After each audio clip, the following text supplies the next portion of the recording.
there, my friends. Namaste. I'm Jill Loftus of Newt Astrology, and I'm here for your planetary energy forecast for the week of, November 8th. Wow. All right, so as you see, I have moved indoors. It is that auspicious season in Southwest Virginia that we call the leaf blower season. It's really noisy outside, even though it's very lovely on the day that I am recording. So I'm in my living room, and I want you to sit down and buckle up because this week is a lot. This probably has one of the most intense days of the entire year on Wednesday. And I'm not predicting anything dire or terrible, but watch for the symbols, watch the writing on the wall, because there's a lot of pivotal energy unfolding on that day, okay? But let's get started with the week, okay? So as we begin, we start out with a really lovely November 8th. That's Monday. And Monday, the moon makes several beautiful blessings. It touches Venus, right? So that's going to be a nice, the moon Venus is always a nice little dance.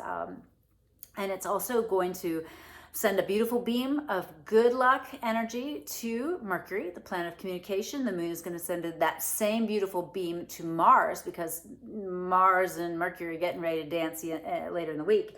And then it's going to flow into trine, like that really peak blessing energy, to Uranus. And so I'm really digging the energy on Monday. Monday is a wonderful day to be productive, good for writing, good for balancing the head and the heart. It's a wonderful energy for insight and intuition. I'm really enjoying that day. And the only caution flag that I would put up is it's coming off the heels of a little Moon Neptune square on Sunday. So just make sure you're not, you're living in the real world. You're living in reality. Watch any tendency to excesses, right? Moon Venus might be like, oh yeah, more. So, finding that balance. But pretty good day for a lot of high vibing work. Then we also have the next day is also pretty sweet when it comes to the energy. The moon's going to connect beautifully with the sun and then beautifully with Neptune. Then it's going to be touching Pluto, moon Pluto. All right. So we kind of have this week where it starts out with kind of this like, oh, wow, things feel a little bit lighter. They feel some ease, some contentment. Wednesday is a lot. Okay. Wednesday, I want you to do everything with extreme caution, and certainly watch out for people who are not vibing high. All right. So let me tell you what's happening Wednesday. I've got my Llewellyn calendar here. You know how I love to look at the aspects. So the first thing that's going to happen is Mercury is going to come together with Mars. Okay. So this is your mind and your mouth on Mars. All right. Grr. And this is your mind and your mouth on Mars in Scorpio, okay? So a tendency to be a little more intense, maybe a little tendency to be a little bit more direct. A little bit of foot and mouth disease there, right? Then the same thing, at the same moment that happens, those two planets together, right? Your mind and your will and your drive are going to be in a square, a precise square with Saturn, the planet of limitation, restriction, the boss, the rules, okay?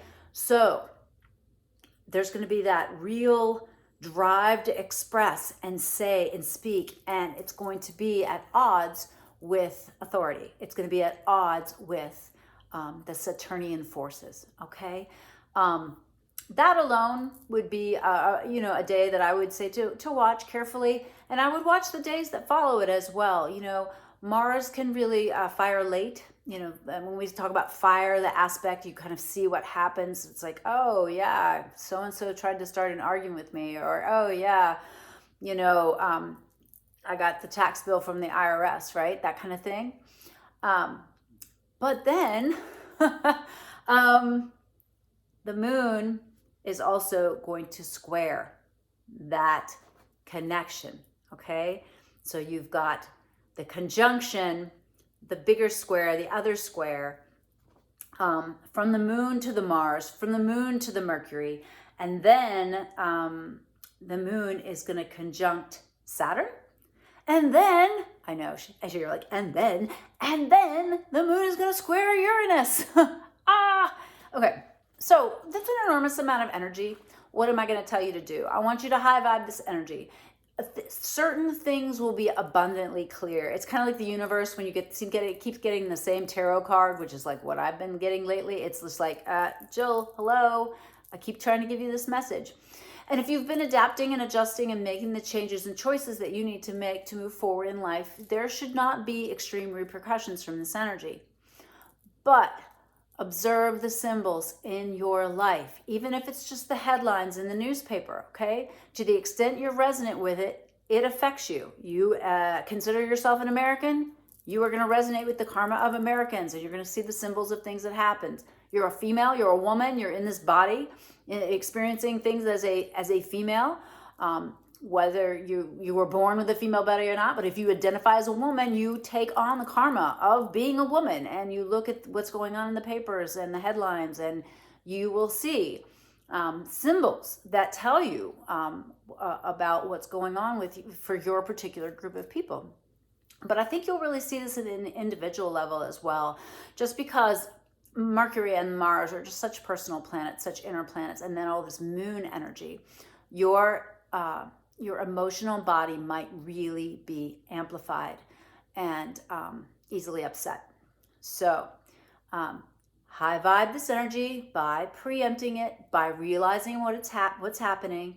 If you have some major negotiation, some kind of big talk you have to have with somebody, maybe I would suggest even moving it. Maybe not even to the next day might not be far enough. And I'm not saying wreck your life for this, but I'm just saying, if your astrological meteorologist is letting you know there's going to be a storm, right? So dress accordingly, prepare accordingly, and delay what you can. Always, when we're talking about Mars and we're talking about difficult squares, we're talking about slowing down. We talk about being more mindful when you're doing anything, all right? But particularly things that involve fire, sharp objects, and things along those lines, right? And then also really look symbolically at what's going on in the bigger picture with Saturn.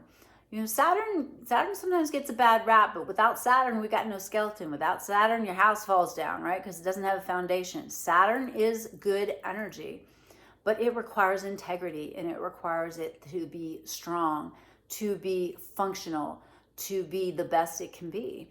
And so squares make us turn the corner on something, and so it will rock some part of your life. And to know it is to change it. To know it is to work with it, right? So be very cautious, especially when dealing with authority figures. If you're an authority figure, try to simmer down. Make sure that you're not being reactive, that you're being proactive, or even just making sure there's space between your decisions and your words, or space between your emotional reaction and your verbal reaction to things. There will be and people that who already have trouble with having a filter will probably not have a filter for a few days. It would be an excellent time to take a social media fast, friends. It would be a good time to walk away from all that drama, all that manipulation. We're just, we're so easily jerked around by our heartstrings, right? And so it would be a great time to really avoid those types of things. But it's also a really good day to do like a Tarka, a 12th house Tarka, where you go through the 12 areas of astrology and kind of check in on symbolically what happened in each of those 12 areas of your real life. And of course, if you know where, let's say, the Scorpio area of your chart is, you got the Saturn is in the Aquarius part of your chart. The moon will be in Aquarius, the Uranus will be in Taurus, right? So awareness of where those areas of life are in particular, because those are really going to be the ones where the volume is click, click, click, dialed up to a bit of an extreme. And do still, be cautious and wise as you complete the rest of the week, okay? These are energies that are not just bam and they're done, okay? These wave out. All right. And so be careful all the way through the weekend. And actually, I'm going to extend that all the way through next week, because we've got coming up on the 17th, Mars opposing Uranus, which could yield sudden events, shocking events that eventually lead to freedom, but some very difficult energies. All right, and so then when we round out the rest of the week, we again have some nice flows of energy. I mean, this is what the universe does, right? It gives us a blessing and a challenge, a blessing and a challenge. Truly, that is how we grow. And so as you get into the weekend, there's going to be a lot of really lovely energy coming up. So it will help you if you kind of like, if some things fall to pieces, the answers are going to be coming. So look for them. Don't stand in front of the closed door banging on it. Look around. See what the next thing is. See what the opportunity is. See where it is that you are to turn a corner and maybe think a new thought. The Mercury is going to be across the sky from Uranus on the 13th, which is a Saturday, on the same day that the moon is going to have some beautiful aspects, but also touch Neptune.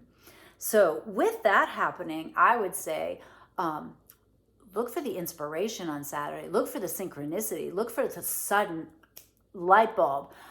If you have a thought, even just a flicker of a thought, oh, whatever, write it down, okay? And then you might look back later and you might think, wow, there was really some genius in that thought. I need to explore that, or maybe that's really an actual avenue of approach. So take the symbolic things that occur on Wednesday, or they may be actual events, like real concrete things that happen in your life that might be hard. Take those situations and really explore your options for resolution, for a revolution within your own soul as you get into Friday and Saturday. Alrighty. Oh, and Sunday. I didn't look at Sunday. Yeah, and Sunday too, because Sunday the moon sextiles Pluto. It's so interesting. It's just a fascinating time.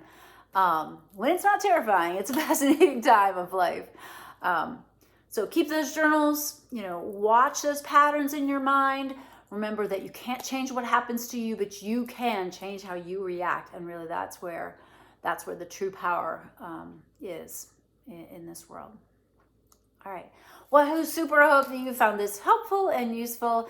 Please drop a comment below and let me know. Let me know how you're digging the format of these planetary energy forecasts. Let me know if I'm using too much jargon, too much astrology lingo, and let me know if I'm too scattered. Sometimes I can get a little vada talking about this stuff, but it's interesting times for sure as we have this crescendo of astrology that lead us into the final Saturn square Uranus that happens in December. And it's a whole new ballgame come January. It really is. All right. Namaste, my friends. Stay in the light. I'll see you soon.